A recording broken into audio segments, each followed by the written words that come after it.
Hello friends, स्वागत है आपका हमारे यूट्यूब चैनल कुमार सॉफ्टवेयर पे। ये मेरा HTML से रिलेटेड 8 ट्यूटोरियल्स है। इस ट्यूटोरियल्स में हम लोग कुछ टैग्स देखने वाले हैं जो इम्पोर्टेंट टैग्स होती है। तो आइए देखते हैं इम्पोर्टेंट टैग्स। इससे पहले भी मैंने 2 लेक्चर बना दिए हैं लिस्ट के जो टैग्स होते हैं उसके, और मैंने कुछ और लिस्ट के टैग्स बना दिए हैं। इसमें भी हम लोग टैग्स ही देखने वाले हैं। तो आइए कौन-कौन से टैग्स है उसको हम डिटेल्स में देखते हैं।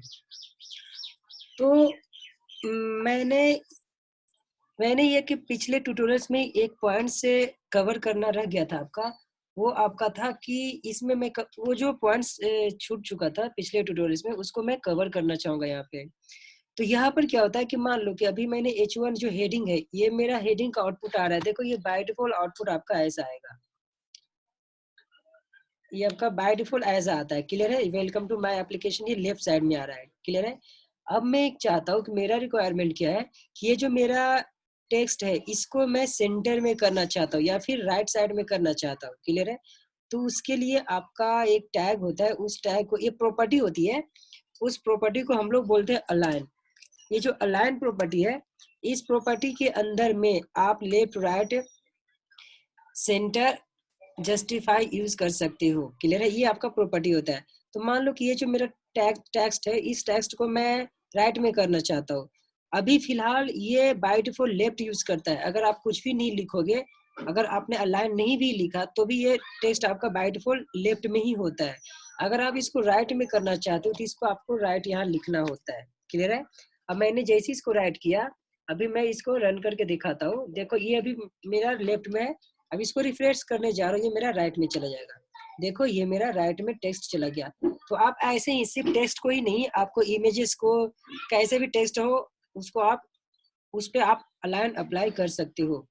अब मैं इसको मैं सेंटर में करना चाहता हूँ, तो इसको लिए सेंटर है, यहाँ पर आपको सेंटर लिखना होता है अलाइन के अंदर में। ये प्रॉपर्टी है आपका HTML का। अब इसको सेव करके मैं आपको दिखाना चाहूंगा। देखो ये तो अभी मेरा राइट में है, अब इसको मैं सेंटर में करना चाहता हूँ। इसको मैं रिफ्रेश करता हूँ, देखो ये मेरा सेंटर में आ चुका है। आई होप ये पॉइंट आप लोग को समझ में आ रहा है। अब मैं चाहता हूँ इसको मैं जस्टिफाइज करना चाहता हूँ। जस्टिफाई का मतलब क्या होता है कि पहले देखो मैं इसको और मैं ज्यादा टेक्स्ट कॉपी करके ज्यादा कर देता हूँ। अब इसको देखो यहाँ पर मैं, देखो इसको मैं सेव करता हूँ और इसको मैं सेंटर, अभी फिलहाल मेरा सेंटर में ही है। इसको मैं रिफ्रेश करता हूँ, देखो आउटपुट क्या आता है। आपका आउटपुट क्या आ रहा है कि सेंटर में तो है ये, लेकिन इधर से कहीं और कहीं ऊपर नीचे हो रहा है और इधर से कहीं ऊपर नीचे हो रहा है, मतलब आगे पीछे हो रहा है आपका टेक्स्ट, क्लियर है? अब मैं चाहता हूँ कि मेरा राइट साइड और लेफ्ट साइड दोनों में ही, मतलब कि आपका जो ये साइज है, ऐसा फॉर्मेट, ये एकदम दोनों इक्वल फॉर्मेट में ही होनी चाहिए। तो इसके लिए हम लोग यूज करते हैं जस्टिफाई। यहाँ पर अगर मैं लिखूंगा जस्टिफाई, ये क्या होता है कि आपका लेफ्ट और राइट दोनों साइड से आपका इक्वल ये हो जाता है आपका।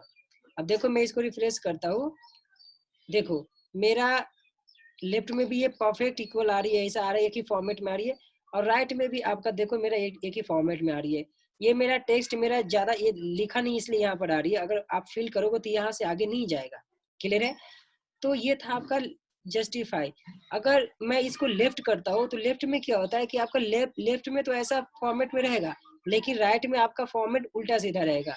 जैसे देखो मैं इसको लेफ्ट करके देखता हूँ, अगर मैंने यहाँ लेफ्ट किया, अब इसको मैं सेव करके दिखाता हूँ आपको। अब देखो सेव किया तो देखो ये मेरा लेफ्ट में तो सही है, लेकिन राइट में देखो कहीं यहाँ स्टार्ट हो रही है, फिर इधर से ऐसा हो रहा है, फिर इधर से ऐसा हो रहा है, मतलब उल्टा सीधा है, क्लियर है? अगर मैं राइट में करूंगा वहां पे, तो राइट में आपका अच्छे फॉर्मेट में आएगा, लेकिन लेफ्ट में आपका फॉर्मेट बिगड़ जाएगा। जैसे देखो मैं यहाँ पर इसको राइट करके दिखाता हूँ आपको। अब इसको मैं रिफ्रेश करता हूँ, अब देखो मेरा राइट में परफेक्ट फॉर्मेट आ चुका है, लेकिन यहाँ लेफ्ट में उल्टा सीधा आ रही है। तो अगर आपको चाहिए कि मेरे को राइट और लेफ्ट दोनों तरफ मेरा का परफेक्ट फॉर्मेट चाहिए, तो हम जस्टिफाई यूज करते हैं। आई होप आपको ये पॉइंट समझ में आ चुका होगा। अब हमारा नेक्स्ट टॉपिक है, उस टॉपिक का नेम है HTML लिस्टिंग टैग्स। उसमें से हम लोग एक टैग्स है लिस्ट का, उसका नाम है डिस्क्रिप्शन लिस्ट।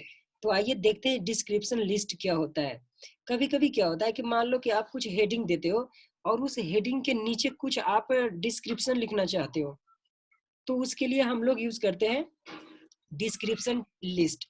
ये आपका HTML लिस्टिंग का टैग है। तो आइए इसको हम प्रैक्टिकली देख लेते हैं, उससे आपको अच्छे से समझ में आ जाएगा। अब देखो ये मैं इसका यूज नहीं है, अब इसको मैं हटा देता हूँ। अब यहाँ पर मैं क्या करता हूँ कि सबसे पहला आपका टैग है ये DL रिप्रेजेंट करता है डिस्क्रिप्शन लिस्ट। ये आपका डिस्क्रिप्शन लिस्ट है, इसको मैं क्लोज कर देता हूँ डिस्क्रिप्शन लिस्ट को, क्योंकि आपने ओपन किया टैग क्लोज भी करना पड़ेगा। अब ये डिस्क्रिप्शन लिस्ट के अंदर में एक और टैग होता है, उस टैग को बोलते हैं DT का मतलब होता है डिस्क्रिप्शन टर्म। अब इस डिस्क्रिप्शन टर्म को आप क्लोज कर दो, क्लियर है। और इस डिस्क्रिप्शन टर्म के अंदर में हम हेडिंग लिखते हैं। मान लो कि मैंने लिखा हेडिंग 1, क्लियर है। अब इसके अंदर में ये जो डिस्क्रिप्शन हेडिंग है, इसके अंदर में मेरे को क्या लिखना पड़ेगा, अब यहाँ पर लिख दो आप, एक और टैग होता है, उस टैग को बोलते हैं DD का मतलब क्या होता है डिस्क्रिप्शन डिस्क्राइब। अब इस डिस्क्रिप्शन डिस्क्राइब को भी मैं क्लोज कर दिया। अब इसके अंदर में जो भी आप पैराग्राफ लिखना चाहते हो लिख सकते हो। मान लो कि मैंने ऐसा 2 लिखा पैराग्राफ लिया, या अभी फिलहाल एक ही रहने दो, क्लियर है। अब देखो इसको मैं सेव करता हूँ, आपका एक हेडिंग बनेगा पहले, उसके नीचे एक आपका लिस्ट बन जाएगा। इसको मैं सेव करके इसको रिफ्रेश करता हूँ। देखो एक मेरा हेडिंग बन चुका है, हेडिंग 1, और इसके अंदर में डिस्क्रिप्शन बन चुका है। तो ये था आपका डिस्क्रिप्शन लिस्ट। ऐसे ही आप एक से ज्यादा यूज कर सकते हो। मान लो ये मेरा, इसको मैं यहाँ से कॉपी कर लेता हूँ ऐसा,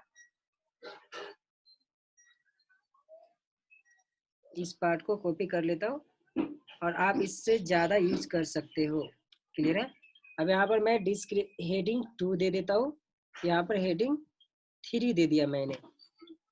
अब इसको और कुछ ज्यादा यहाँ पर कॉपी पेस्ट कर दो।